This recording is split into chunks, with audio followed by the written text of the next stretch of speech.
Your furnace quits on a cold morning, and your first instinct is to panic and grab the phone. Hold on, because before you call anybody, there is one thing most people do that quietly erases the single best clue your furnace will ever give you. And there are a handful of checks, all free, all safe, that solve a surprising number of these calls right in your own basement. Let me walk you through them, the same ones I would run first if it were my own house. But first, that clue, because if you miss it, you make everybody's job harder, including your own. Down on your furnace, usually low on the front panel, there is a little window, a small clear sight glass with a light blinking behind it. That blinking light is your furnace talking to you. It is flashing a diagnostic code, a certain number of blinks that tells a technician roughly what went wrong. And here is the part nobody warns you about. The second you flip that furnace off and back on to reset it, that code wipes itself clean. Gone. So before you touch anything, before you reset a single thing, you get down there and you count the blinks. Watch the pattern. 2 blinks, pause, 2 blinks, or 3, or a long one and a short one. Then you find the little chart, and it is almost always printed right on the inside of that furnace door, and you match your pattern to it. It will not tell you the exact broken part, but it points you at the neighborhood. And if you do end up calling somebody, telling them the code before they walk in the door can save you money and time both. Look first. Reset second, always. All right. Now the 5 things I would actually check, and I am putting them in the order that catches the most problems for the least effort. Number 1, the boring stuff that is not really your furnace at all. I cannot tell you how many no-heat calls turn out to be this. Go to your thermostat. Is it set to heat? Is the temperature set above the room temperature? Sounds insulting, I know, but a bumped setting or a dead thermostat battery kills more furnaces than most real parts do. If the screen is blank, put fresh batteries in it before you do anything else. Then find your furnace switch. It looks exactly like a regular light switch, usually right on or near the furnace, and folks flip it off by accident all the time carrying laundry baskets past it. Flip it on. And check your breaker panel for a tripped furnace breaker. Reset it 1 time. 1. If it trips again, stop, and that is a real call, because a breaker that keeps tripping is telling you something is wrong, not being stubborn. Number 2, and this is the big one, the single most common cause I ever ran into, your air filter. If that filter is packed solid with dust, your furnace can literally shut itself down. Here is why, and it surprises people. Your furnace needs air moving across the heat exchanger to carry the heat away. Choke off that airflow with a filthy filter, and the furnace overheats. And there is a safety switch in there, a high limit switch, whose entire job is to shut the burners down the moment things get too hot. So a $5 filter, neglected, imitates a major breakdown. Pull yours out. Hold it up to a light. If the light will not come through, that is very likely your whole problem. Put a clean one in, reset the system, and a lot of you can stop watching right here. Number 3, look at the flame if you can safely see it, because it tells a story.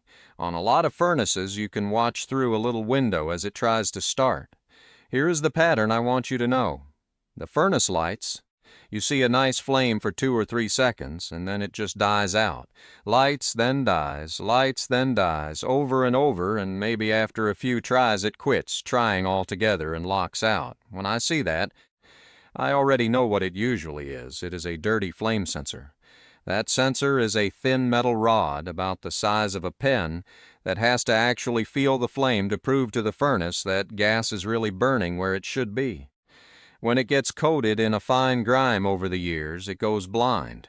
It cannot feel the flame anymore, so the furnace assumes gas is flowing without lighting, and it shuts the gas off as a safety measure, exactly like it is supposed to. That is not the furnace failing. That is the furnace protecting your house. Now, cleaning that sensor means opening the burner compartment, and I want you cautious there. If you are handy and the power and gas are off, plenty of folks handle it with a bit of light sanding. If you are not sure, this is one of the cheapest, quickest fixes there is for a professional, and now you know the right words to tell them so they cannot pad the bill into something bigger. dirty flame sensor.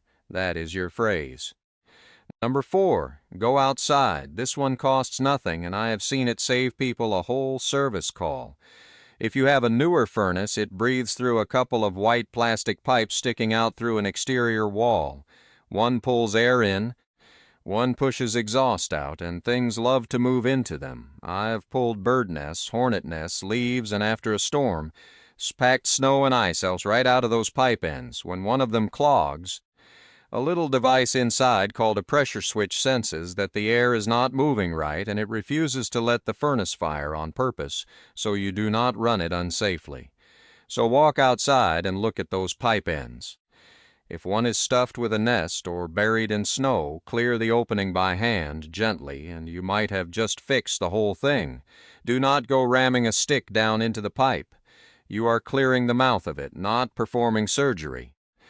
Number 5, watch for the glow. When your furnace starts, there is an order to things. First, a small motor spins up, the inducer, clearing the exhaust path. Then, after 30 seconds or so, a part called the igniter is supposed to heat up until it glows bright orange, almost cherry red, and that glow is what lights the gas.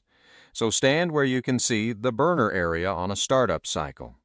If you hear that first motor running fine, but you never once see that orange glow appear, then your igniter has very likely failed. It is one of the more common parts to go now.